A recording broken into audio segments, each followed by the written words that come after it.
guardado dentro de mí esta pasión por santidad y confiando en tus brazos de amor viviré desde el amanecer hasta que el sol se vuelva a poner.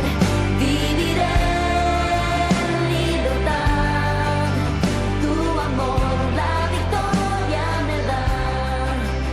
Desde el amanecer hasta que el sol se vuelva a poner. Viviré en libertad, tu amor la victoria me da.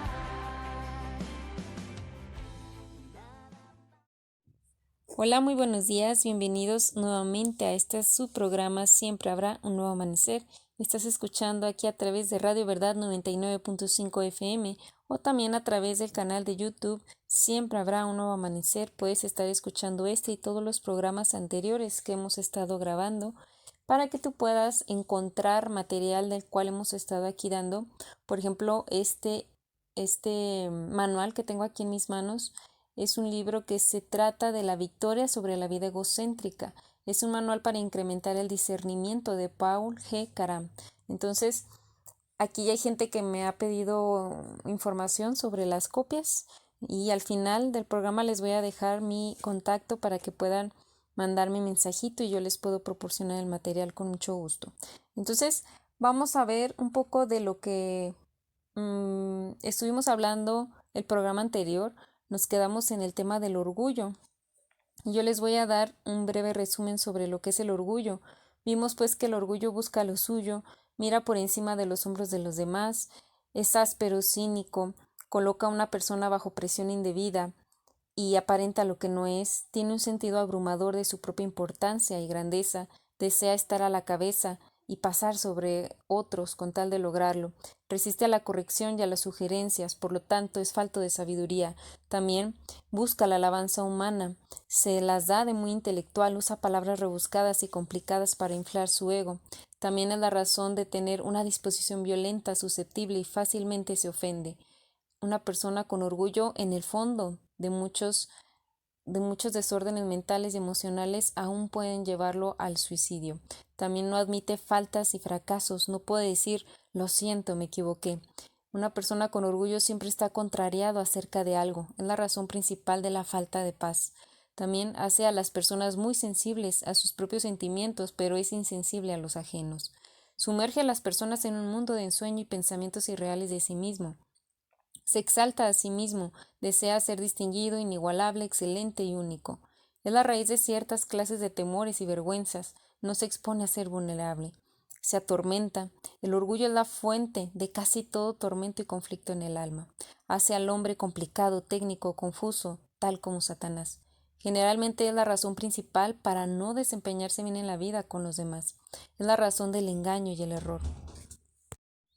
Nos hace creer que somos infalibles. Está en el fondo de la rebelión, el desafío y la venganza. Es independiente, denigra a otros para exaltarse. Es la razón principal de las discusiones acaloradas. En Proverbios 13:10 podemos encontrar algo de esto. Es la causa de la desunión. Es la razón por la cual una persona que no se quebranta o no se rinde a Dios. También es la razón principal por la que no nos llevamos bien con los demás, en especial en el hogar y en el matrimonio.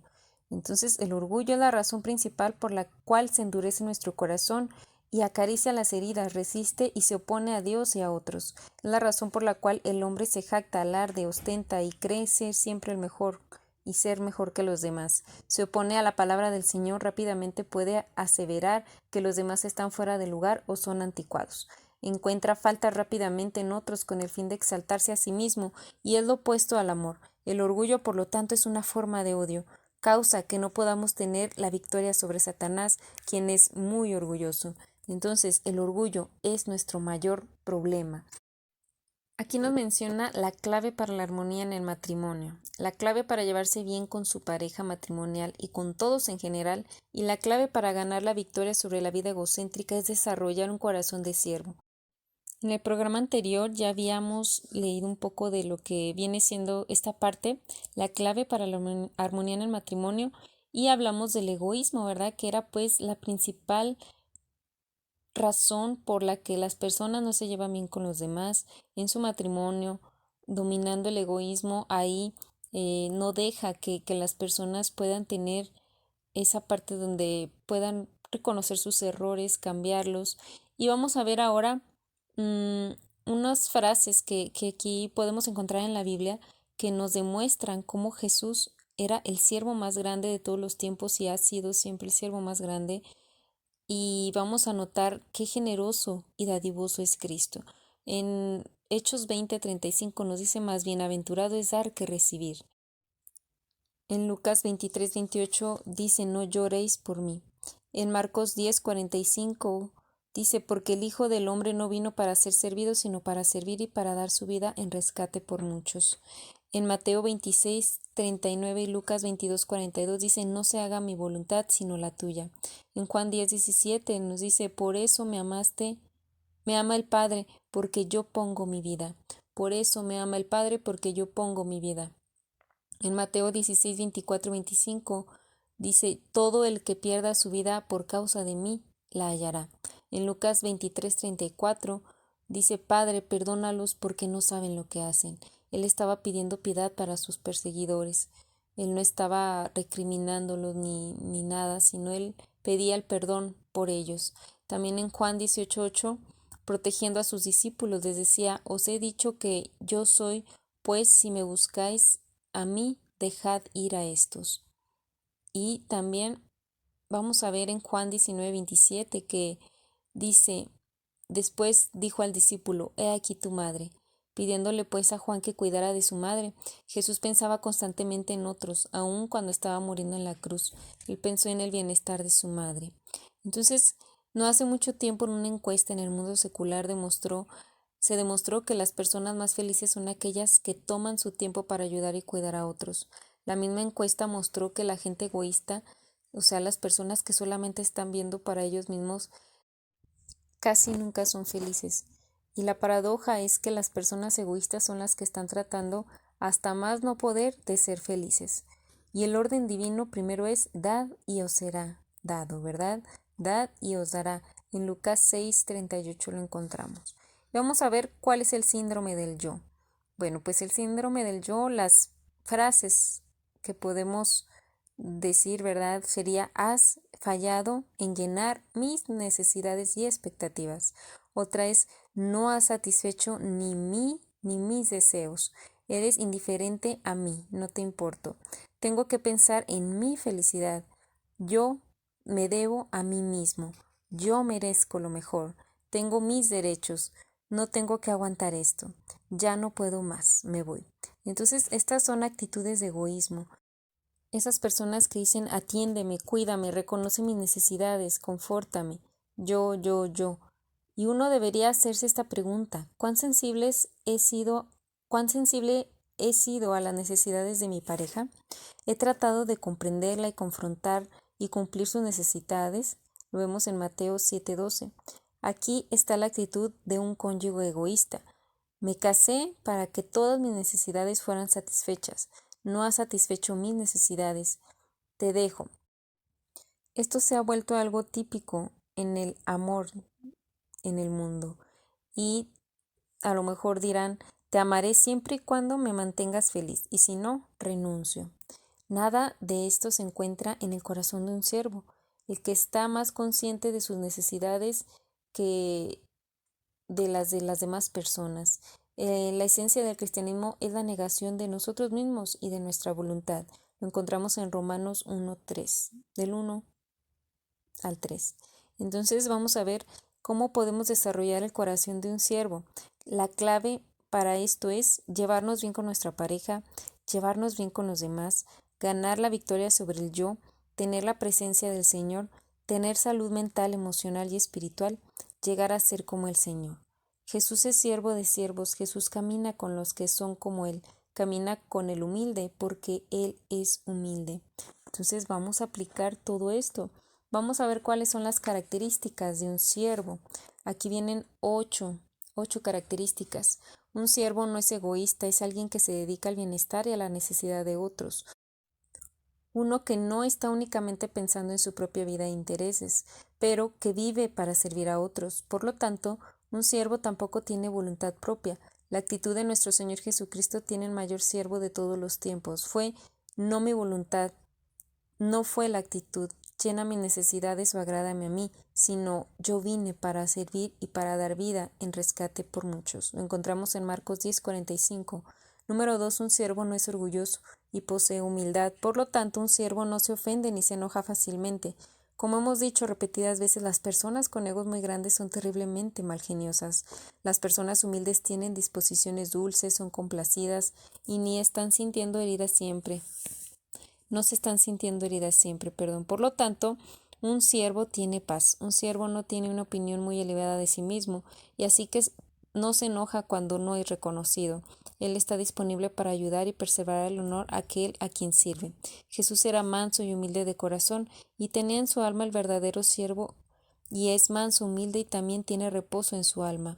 Lo vemos en Mateo 11:28-29. Número 3. Un siervo no demanda derechos iguales ni aboga por ellos. Jesús nunca insistió en que se le hiciera justicia ni esperaba que alguien estuviera pendiente de él, que llenara sus necesidades o le prestara atención. En vez de esto, su actitud era bienaventurados los pobres en espíritu, que literalmente quiere decir bienaventurados aquellos que no tienen absolutamente nada. Lo encontramos en Mateo 5:3. Un verdadero siervo es pobre en espíritu y no insiste en defender sus derechos ni cree que merece igualdad o algo mejor. ¿Ha notado que las personas que siempre demandan sus derechos nunca son felices? Este es el camino del mundo y es una violación de las leyes del reino de Dios. Únicamente los pobres en espíritu tienen realidad de la vida del reino, paz, justicia, gozo en el Espíritu Santo. Únicamente el siervo tiene este contentamiento. Número 4. Un siervo tiene gozo. Aquellos que sirven los dadores son los que poseen el verdadero gozo. Jesús es un siervo, Él tiene un gran gozo. Él da su gozo a verdaderos siervos. Lo vemos en Juan 15:11, Proverbios 11:24. Los hombres que acumulan para sí llegan a tener pobreza de espíritu. El gozo para los siervos, para los dadores, el gozo está reservado para todos aquellos que hacen la voluntad de Dios y no la propia. Entonces, el 5 es un siervo no es independiente, no tiene esta actitud. A mí nadie me dice lo que tengo que hacer. Yo no te necesito a ti ni a nadie, yo me las puedo arreglar solo. Un siervo no responde irresponsablemente. Yo no tengo por qué soportar esto, ¿verdad? Mucha gente dice esto, yo no tengo por qué soportar esto. Y existen muchas cosas en la vida que tenemos que sobrellevar. Pablo dijo, todo lo soporto por amor de los escogidos. Lo encontramos en 2 de Timoteo 2:10. Pablo pudo sobrellevar los retrasos, desacuerdos, críticas y algunas malas miradas. Cuando la vida se pone dura, un verdadero siervo se mantiene fiel y continúa en su lugar.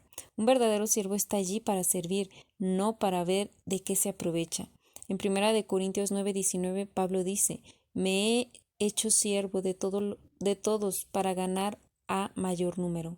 Pablo está diciendo, sobrellevo las inconveniencias, me adapto a los hombres y me rindo a los deseos de otros para que algunos lleguen a ser salvos. ¿Podremos ser ganadores de almas sin ser siervos? Pues no, ¿verdad?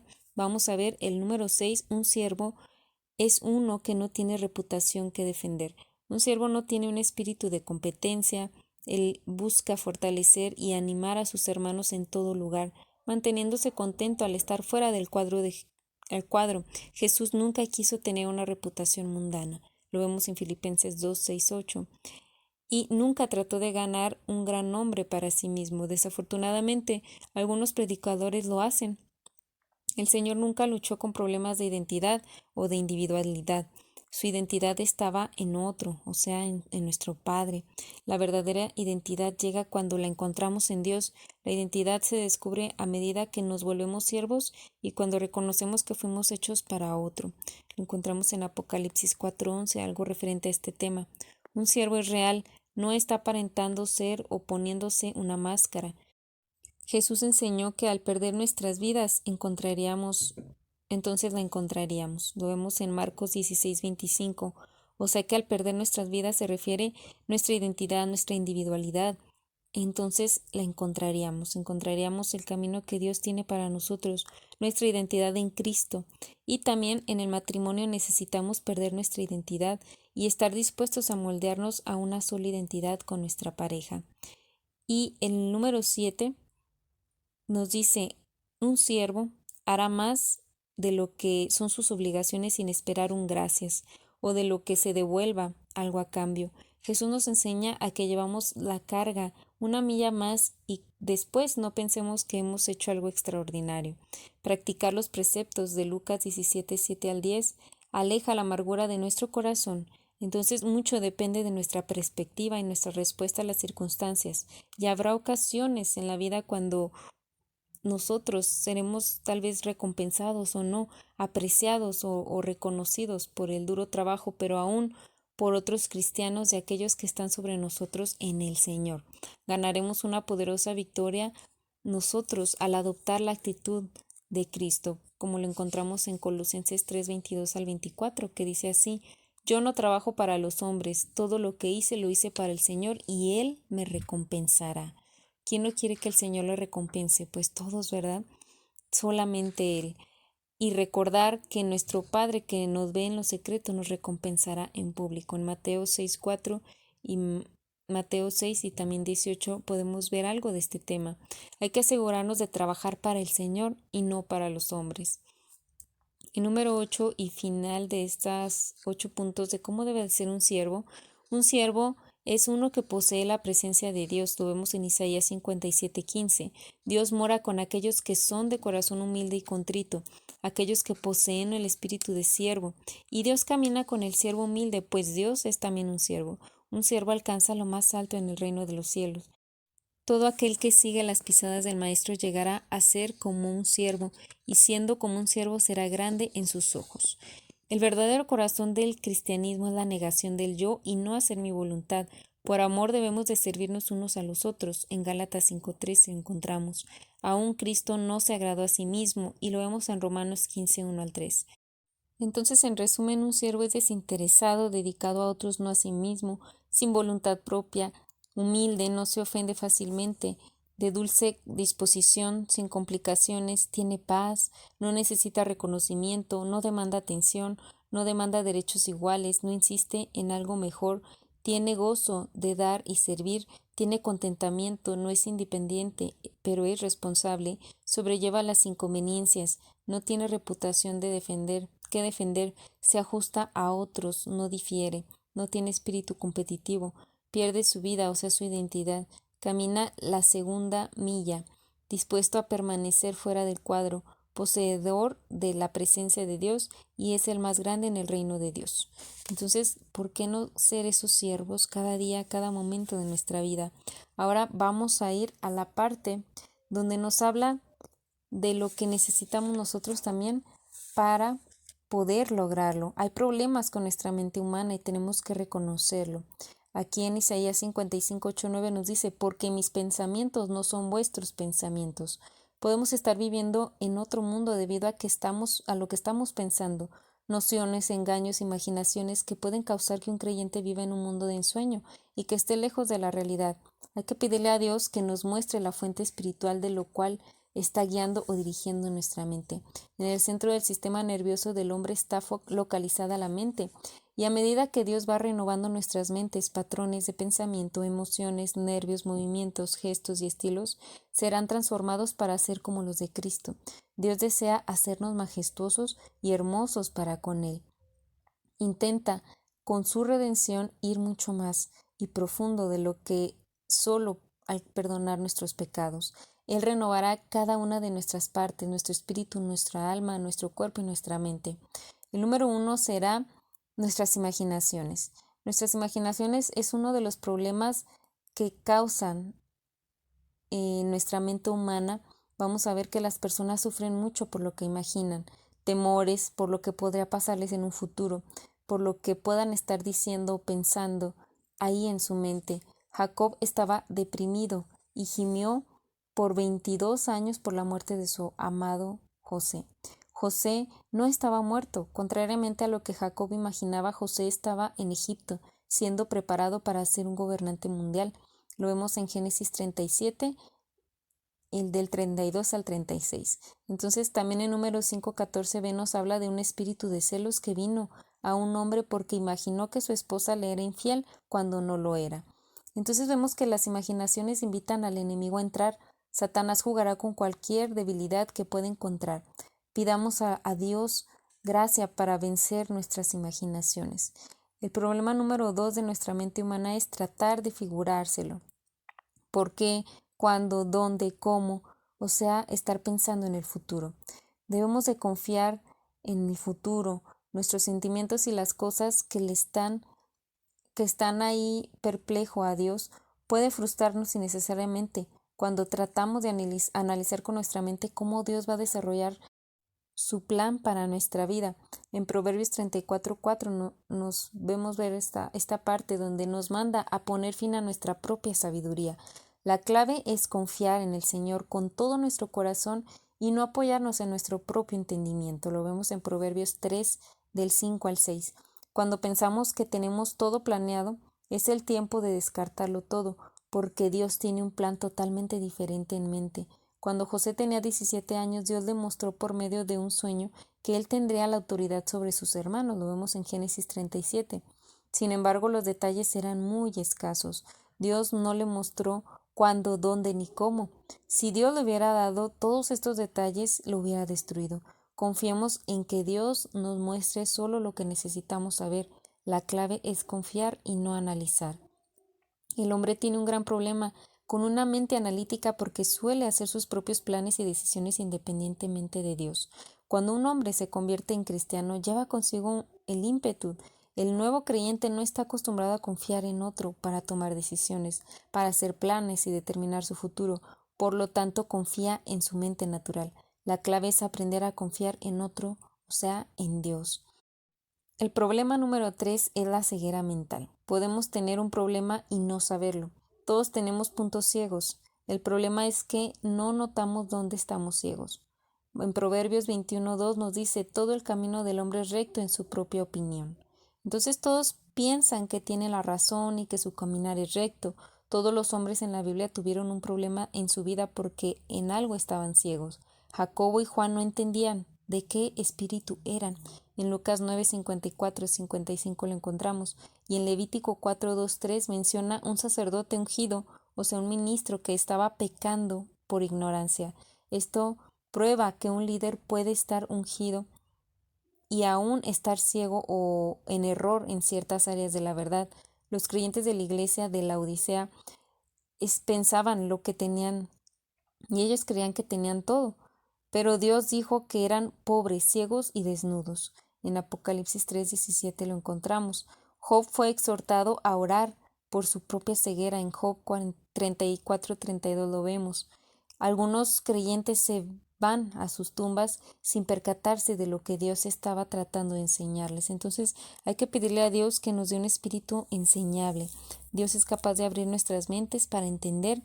Y vamos a ver en Lucas 24:45 que dice, y les abrió la mente para que entendiesen las escrituras. Entonces Dios puede abrir nuestra mente para quitarnos esa ceguera, saber en qué estamos mal, en qué estamos fallando y poder pues enderezar nuestro camino conforme al Señor le agrade. Y el error número 4 es meditar en cosas desagradables, pensamientos negativos, temerosos, vengativos y violentos. Nuestra mente está compuesta de 3 cosas: células cerebrales, sangre y espíritu. Así que lo que escojamos para meditar afecta nuestro cuerpo, nuestra alma y nuestro espíritu. Meditaciones malignas estimulan al sistema nervioso, glándulas y órganos, causándoles reacciones que los hacen secretar ácidos de forma excesiva en el torrente sanguíneo, lo cual puede causarnos alguna enfermedad física o espiritual. Estos malos y desagradables pensamientos deben desecharse porque literalmente envenenan nuestro espíritu, nuestra alma y nuestro cuerpo. Hay que aprender a rechazar el meditar en lo malo o en lo que alguien hizo para herirnos. Hay que orar por ellos mejor. En Primera de Pedro 1:13 nos insta a ceñir los lomos de nuestro entendimiento, lo cual implica que es nuestro poder de encender y apagar los pensamientos. Es ese poder que podemos apagar o encender nuestros pensamientos. Pablo nos dice que debemos meditar. En Filipenses 4:8 nos menciona. Y algunas veces no podemos ser sanados. No podemos ser sanados de una enfermedad hasta que nosotros mismos desechemos eso que no está beneficiando nuestra alma. O sea, esa crítica, esa envidia, esa amargura, ese temor. Vamos al error número 5, al problema número 5 con nuestra mente humana. Es una mente altiva, una mente que medita en pensamientos arrogantes acerca de sí mismo. En Romanos 12:3 alerta al creyente en contra de pensar demasiado alto de sí mismo. La tentación de pensar que somos especiales o extraordinarios siempre está presente, especialmente cuando uno tiene dones o poderes especiales de Dios, ¿verdad? En caso los dones espirituales.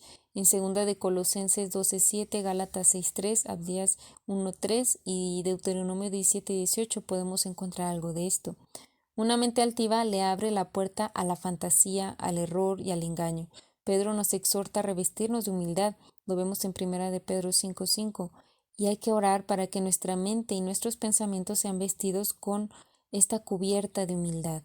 Tener esta humildad que nos habla Pedro, que nos revistamos de humildad, porque si no, esa mente altiva nos va a llevar a creer cosas que no son reales.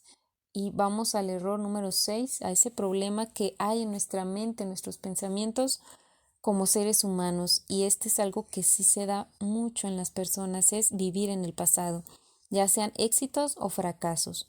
Vivir en el pasado nos impide nuestro crecimiento. Lo vemos en Eclesiastés 7:10.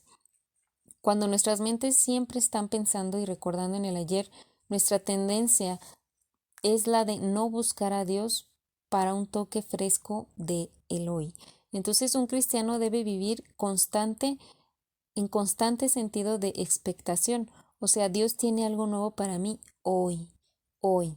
Nuestros nuevos encuentros y experiencias frescas con Dios son necesarios hoy. Pablo nos exhorta a olvidar las cosas que están atrás y a extendernos a lo que está por delante. En Filipenses 3:13 al 14 lo encontramos. Los israelitas fracasaron porque ellos continuamente deseaban regresar al lugar de donde habían venido, o sea, Egipto, y los misioneros algunas veces dejan el ministerio prematuramente porque anhelan su tierra, pero al hacerlo pierden el plan de Dios para sus vidas. En Hechos 11:15 y Proverbios 4:18 podemos leer algo referente a esto. Y entonces hay que olvidar los buenos tiempos porque Dios tiene algo mejor para nosotros. Hoy, Dios también quiere que su pueblo se olvide de las heridas e injusticias del pasado. Una de las más grandes marcas de madurez es la capacidad de entender que las injusticias están trabajando de nuestro lado para promovernos. Y en Génesis 50:20 lo encontramos. José rehusó ser absorbido por las numerosas heridas del pasado. Él fue capaz de discernir y reconocer las heridas e injusticias. Solo sirven para ser instrumentos para acercarnos al trono. Hay que recordar que hay una bendición oculta en cada injusticia si mantenemos un espíritu correcto. También debemos pedirle a Dios gracia para olvidar fracasos y pecados pasados. Hay que aceptar el perdón completo de Cristo.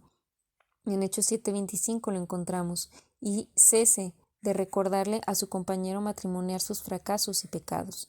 Aquí hablando del matrimonio, tenemos que dejar de recordarles a nuestras parejas, a nuestros esposos o esposas, tú varón que estás escuchando, dejar de recordar sus errores del pasado. Tenemos que dejar ese pasado, perdonar, sanar y saber que Dios nos perdona, encerrarnos y enfocarnos a que hoy tenemos una nueva oportunidad, hoy Dios nos da una nueva vida, un nuevo amanecer para vivir un día agradable al Señor con bendiciones y con su propósito en nuestra vida. También vamos al número 7, que es la depresión, algo que también estamos viviendo. Mucha gente en estos tiempos vive con depresión y es un problema con nuestra mente humana. Es una densa niebla que opaca la mente. La depresión puede hacer que la vida parezca funesta o aún sin esperanza alguna. Nuestra generación es una generación deprimida. En una ocasión Job estaba tan deprimido que dijo: mis ojos no volverán a ver el bien. En Job 7:7 lo encontramos. Job pensaba que no había esperanza y que nunca sería feliz otra vez, pero él estaba equivocado. Hay varias causas importantes de la depresión. La depresión era explicable en el caso de Job. Él había perdido familia, negocios, su reputación fue destruida, sus amigos le juzgaban mal y él estaba enfermo de muerte. El joven José fue acusado de un crimen del cual era inocente. Desalientos como estos tienen explicación y habrá tiempos en los tratos de Dios en que experimentaremos desánimos y periodos de depresión, pero hay muchas otras formas de depresión de los cuales el Espíritu Santo anhela liberarnos. Hay una pesadez que no es de Dios y el cual debemos de ser librados. Dios desea darnos un manto de alegría, un lugar de espíritu, en lugar del espíritu angustiado, perdón. En Isaías 61:3 lo encontramos. Entonces Él quiere darnos ese manto de alegría en lugar de ese espíritu angustiado. Dios quiere que centremos nuestra atención en Él y en lo que Él está haciendo y diciendo, en lugar de estarnos lamentando por las cosas o situaciones en el mundo, en la iglesia, en lo que pasa en nuestra vida. La depresión también está conectada a una perspectiva errónea de las cosas. Esa perspectiva de Dios nos hace libres y la verdad nos hace libres. Hay que recordar que el sol siempre está brillando, aún sobre las nubes negras de un sombrío día de lluvia.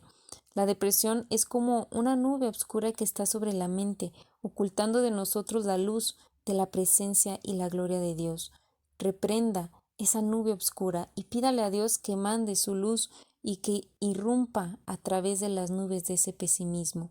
El agotamiento, la depresión, la tensión emocional usualmente resultan conflictos espirituales sin resolver en el corazón. No de un horario sobrecargado, no de lo que está viviendo, sino esas situaciones sin resolver. ¿Por qué dije? ¿Por qué hice? ¿Por qué no hice? Hubiera querido. Entonces, la falta de perdón, ese sentimiento de culpabilidad, temores y otras dolencias del alma agotan las reservas y las energías emocionales. Si esto se prolonga por algún tiempo, habrá un severo agotamiento o un descontrol. Muchos problemas del cuerpo se originan en el alma y se les llama psicosomáticos. Son problemas espirituales. Creo que la iglesia debería de tener las respuestas. El mundo de la medicina no tiene respuestas duraderas. El mundo de la medicina describe la depresión como cólera suprimida e inexpresada. Por lo tanto, el mundo anima al hombre a ventilar su ira y demandar sus derechos para que las presiones se acumulen dentro de él. Pero esa tampoco es la respuesta, porque cada vez que la vieja naturaleza es ejercitada, solo se vuelve más fuerte. Un enfoque del problema es primero entender que lo que está en el fondo de nuestra ira, y la ira, por ejemplo, es encendida cuando nuestros derechos no han sido rendidos a Dios y algo a lo que nos aferramos y pues algo que ya no tiene ahí validez en nuestro presente. Entonces tenemos que recurrir a la palabra y que podamos ser sanos y salvos a través del Espíritu Santo, quitando toda opresión de nuestra vida, toda depresión, ¿verdad? Y pues vamos a ver aquí lo que nos dice es que también las expectativas determinan tremendamente si tenemos paz o depresión. Recientemente un jugador de básquetbol se suicidó debido a un mal lanzamiento que hizo algunos años atrás, el cual arruinó sus esperanzas de llegar a la Serie Mundial.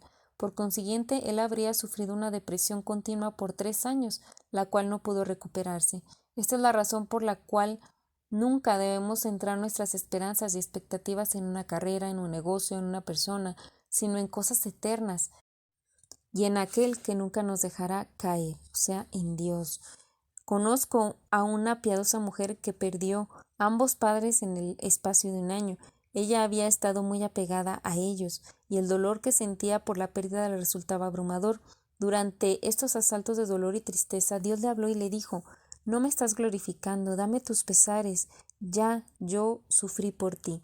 El Señor le dio unos versículos en Isaías 54:4 que dice: «Ciertamente llevó Él nuestras enfermedades y sufrió nuestros dolores». Dios se reveló a ella en una manera diferente. Cristo no solo murió por nuestros pecados y enfermedades, sino también por nuestras tristezas y dolores del corazón. Como cristianos deberíamos saber que las cosas nos han sido dadas gratuitamente por Cristo. Lo vemos en 1 Corintios 2:12. Y Dios no quiere que llevemos esas cargas o pesares innecesarios, ni siquiera un luto. Cristo ha provisto medios para librar nuestros sentimientos y dolores del corazón, para que no estemos atados a esas cadenas toda nuestra vida. Cuando la señora empezó a sentirse oprimida por la pérdida de seres queridos, se arrodilló en su habitación y le entregó todos sus pesares y dolores a Jesús. Esto tomó algún esfuerzo y persistencia, pero, como lo repito una y otra vez, la victoria fue ganada y completamente liberada del pesar. La verdad es que no podemos deshacernos de ninguno de nuestros sentimientos propios por nuestros esfuerzos o por nosotros mismos. Tenemos que seguir dándoselos a Jesús y ser libres a través de Él, pues Él ya se los llevó.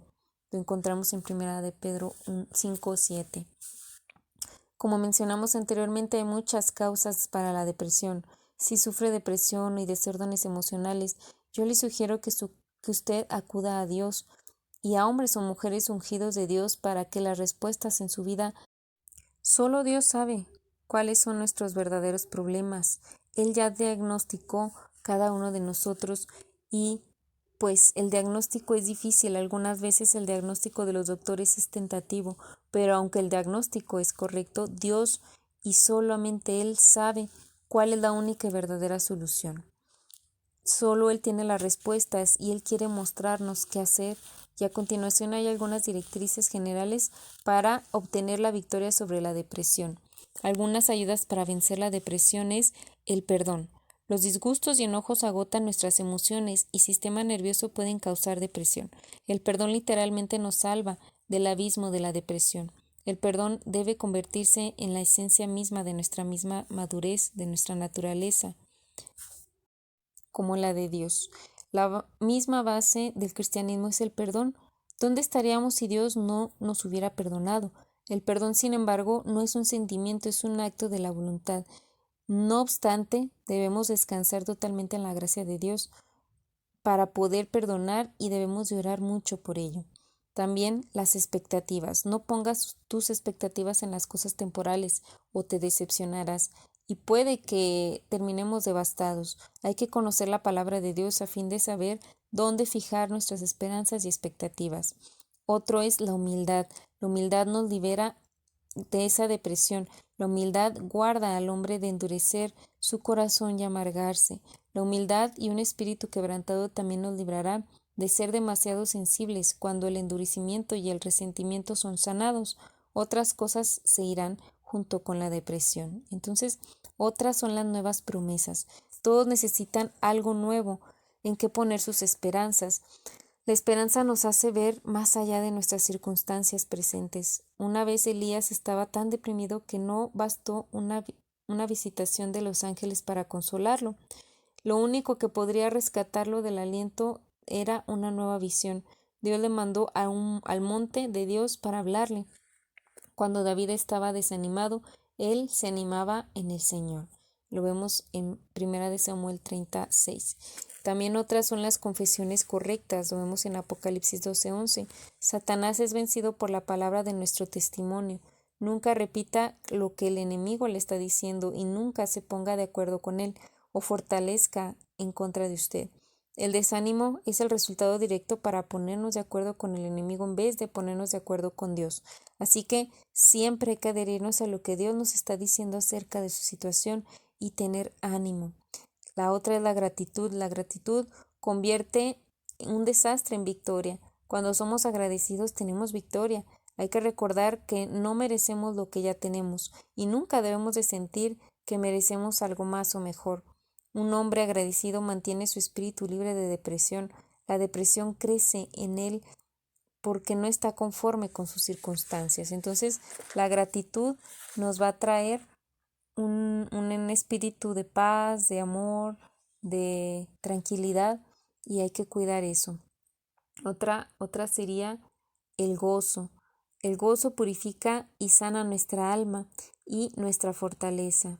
Es nuestra fortaleza el gozo. Lo vemos en Nehemías 8:10 y en Proverbios 17:22. También, si la depresión es causada por la ausencia de gozo, entonces un nuevo bautismo de gozo es el remedio para la depresión. El gozo limpia el corazón de heridas, resentimientos y otros malos sentimientos. El gozo es un fruto del Espíritu. Lo vemos en Gálatas 5:22-23 y crece mientras caminamos con el Señor. El otro es la liberación. La depresión es como la mayoría de otros problemas emocionales. es usualmente el resultado de responder en la forma incorrecta a una herida. La depresión y ser propenso a la depresión puede ser debilidades heredadas, no importa cuál sea la causa o causas contribuyentes. Puede haber una atadura grande y fuerte que solamente un acto de liberación de Dios puede romper. Había un joven en un servicio de liberación que tenía un poderoso espíritu de depresión que lo afligía. Dios escribió a este espíritu de aflicción en una visión que dio a varios ministros. El espíritu de depresión era como un imponente roble que había crecido a través de los años en este hombre. Se había hecho cada vez más grande y más fuerte. Cada vez que este hombre y otros oraban en contra de esta depresión, eran como si leñadores estuvieran dándole hachazos al tronco de este gran árbol. Ahora estaba listo para caer y los ministros empezaron a orar y le dieron los últimos golpes. El árbol se vino abajo, la depresión empezó a perder su dominio y el hombre empezó a recuperarse. Y también el hacha está puesta a la raíz de los árboles, por tanto, todo árbol que no da buen fruto es cortado y echado en el fuego. Vemos en Mateo 3:10 y Mateo 15:13. Hay algunos retoños que han crecido en nuestro interior, los cuales tienen que ser cortados por medio de la oración y la palabra de Dios. Estos árboles y retoños son muy reales, no son simbólicos. Aunque un árbol haya sido cortado o haya sido una liberación, todavía hay un tronco que éste puede retoñar. La pregunta entonces es, ¿qué clima y condiciones permitieron que este árbol creciera también? ¿Por qué estaba ese árbol allí? Así que aún después de una liberación, si la tendencia o raíces del problema no es remediada, volverá a crecer. Dados el clima y alimento adecuado, volverá a crecer. Así que Dios debe continuar tratando con las raíces de nuestro corazón. Muy bien, pues hasta aquí dejamos el tema del día de hoy. Aquí viene un cuestionario muy interesante como para evaluar lo que hemos leído, si nosotros aprendimos, si nos quedó claro el tema. Entonces es muy interesante también si tú puedes contestar este cuestionario de repaso. Yo te puedo proporcionar estas copias, ¿verdad? Vienen algunas preguntas de verdadero o falso para que tú las escribas aquí también, preguntas abiertas que nos van a hacer reflexionar y también pues aprender un poquito de lo que ya hemos leído en este libro. Después, el siguiente programa vamos a ir con las ideas preconcebidas que tenemos que vencer. Entonces, viene muy interesante este tema, el que sigue también. Y pues te esperamos el siguiente programa nuevamente los miércoles a las 10 de la mañana, o si quieres escuchar la repetición de este programa, no te lo pierdas el siguiente lunes a las 9 de la mañana lo puedes escuchar. O también si quieres escucharlo en otro horario, cuando tú puedas, puedes acceder a la página de YouTube que se llama Siempre Habrá un Nuevo Amanecer. Ahí lo puedes encontrar también, lo vamos a subir para que tú lo puedas escuchar cuando puedas, cuando quieras y también lo puedas compartir si a alguien le sirve este material. Dios te bendiga, que tengas un excelente día. Te voy a dejar mi número de teléfono por si tú quieres copias de este material. Me puedas mandar mensajito de WhatsApp. Mi número es 449-290-4106. 449-290-4106. Yo soy Belén Solís. Te mando un gran abrazo ahí donde tú estás. Que Dios te dé esa paz, ese amor, esa paciencia, benignidad, bondad, todo lo que tú necesites hoy y siempre para permanecer en el Señor.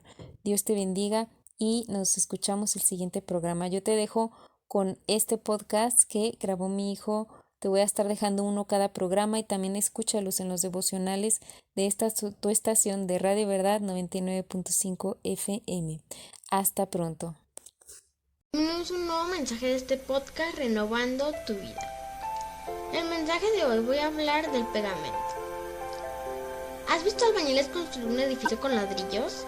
No solo colocan un ladrillo sobre otro, necesitan alguna especie de pegamento para que mantenga unidos los ladrillos. El pegamento para los ladrillos se llama mortero. Del mismo modo, tu cuerpo está conformado por 37.2 billones de pequeños ladrillos, llamados células.